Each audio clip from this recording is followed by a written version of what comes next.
മഹാഗുരു ശരണം. അപ്പോൾ ശ്രീനിവാസപ്പയ്യാണ്. അപ്പോൾ ഇപ്പോൾ ഞാനിട്ട വീഡിയോയുടെ താഴെ ചില കമൻറ്റ് ചോദിച്ചിട്ടുണ്ട്. ഒന്ന് ചോദിച്ചിരിക്കണത് എന്താണെന്ന് വെച്ച് കഴിഞ്ഞാൽ, ഇങ്ങനെ നോക്കുന്ന തേങ്ങ കറി വെക്കാൻ ഉപയോഗിക്കുമോ എന്നാണ്. ഇല്ല, അത് എവിടെയാണോ നോക്കിയത്, എന്താണോ നോക്കിയത്, അതിന് വേണ്ടി ഉപയോഗിക്കും. ഇത് പ്രത്യേകിച്ച് ക്ഷേത്രത്തിലെയാണ്. അതപ്പോൾ അതിന് വേണ്ട വിധിപ്രകാരം അത് ഉപയോഗിക്കും. പിന്നെ വീടുകളിൽ ചിലർ നോക്കുന്നത്, അത് അവരോട് പറഞ്ഞിട്ടുണ്ട്, എന്തെങ്കിലും ഇപ്പോൾ അവിൽ നനയ്ക്കാനോ ഒക്കെ തേങ്ങ എടുക്കാൻ പറഞ്ഞിട്ടുണ്ട്. ഒരിക്കലും അത് വേവിക്കാൻ പാടില്ല, കഴിക്കാം പ്രസാദം എന്ന് പറഞ്ഞാൽ. പൂജാമുറിയിലെ എനർജി നോക്കാൻ മാത്രം. കാര്യം ആരെയും പൂജാമുറിയിലെ പോസിറ്റീവ് അല്ലാത്ത എനർജി കയറി നിൽക്കുകയല്ലോ, അങ്ങനെ ഒരു പിന്നെ ഒരു കമൻറ്റ് ചോദിച്ചിരിക്കണം എന്താ വെച്ചാൽ, നെഗറ്റീവ് എനർജി തേങ്ങയിൽ. നെഗറ്റീവ് എനർജിയും ബാധിക്കും, പക്ഷേ ഞാൻ പോസിറ്റീവിനുള്ള കാര്യങ്ങൾ ചെയ്തിട്ടാണ് അതെടുക്കുന്നത്. അല്ല, പോസിറ്റീവ് അല്ലാത്ത എനർജിയും എടുക്കാൻ പറ്റും, അറിയാൻ പറ്റും. അത് അങ്ങനെയുള്ളതിൽ പ്രൊട്ടക്ഷൻ ഇട്ടിട്ടേ ചെയ്യാൻ പറ്റുള്ളൂ കേട്ടോ.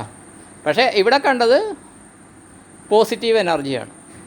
അത് ക്ഷേത്രത്തിന് മുമ്പിൽ ഒരിക്കലും, പ്രത്യേകിച്ച് ഇന്ന് അവിടെ ത്രികാല പൂജ നടക്കുമ്പോൾ ഒരു കാരണവശാലും പോസിറ്റീവ് അല്ലാത്ത എനർജി വരികയില്ല.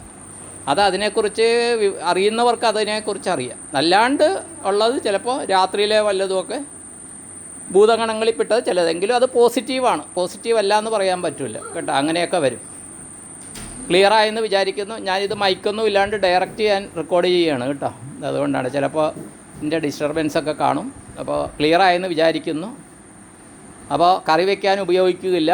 1, 2 പോസിറ്റീവ് എനർജികളാണ് നോക്കുന്നത്. അല്ലാത്തത് നോക്കിയിട്ടുണ്ട്, സോൾ പ്രസൻസ് ഒക്കെ കിട്ടിയിട്ടുണ്ട്. പക്ഷേ അങ്ങനെ ആ പ്രസൻസ് കിട്ടിക്കഴിഞ്ഞാൽ അതിൻ്റെ പ്രതിവിധി ചെയ്തിരിക്കണം.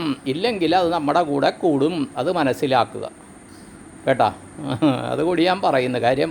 തേങ്ങ വെച്ച് എവിടെയെങ്കിലും തെക്ക് വശത്ത് എവിടെയെങ്കിലുമൊക്കെ നോക്കിക്കഴിഞ്ഞാൽ എനർജിയൊക്കെ കിട്ടും. ഏത് എനർജിയും അത് അട്രാക്റ്റ് ചെയ്യും, എൻ്റെ അനുഭവം വെച്ചിട്ട് കേട്ടോ. പക്ഷേ അത് നമ്മൾ അതിൻ്റേതായ കാര്യങ്ങൾ ചെയ്തിട്ടാണ് ചെയ്യുന്നത്. Okay, thank you. എൻ്റെ ഗുരു പറഞ്ഞു തന്ന ആ ഒരു ധൈര്യത്തിലാണല്ലോ ചെയ്യുന്നത്, വെറുതെ അല്ലല്ലോ. ഇനി ആൾക്കാർക്ക് പ്രചോദനമാകട്ടെ എന്ന് പറഞ്ഞ് വീഡിയോ ഇടുന്നെന്നുള്ളതേ ഉള്ളൂ.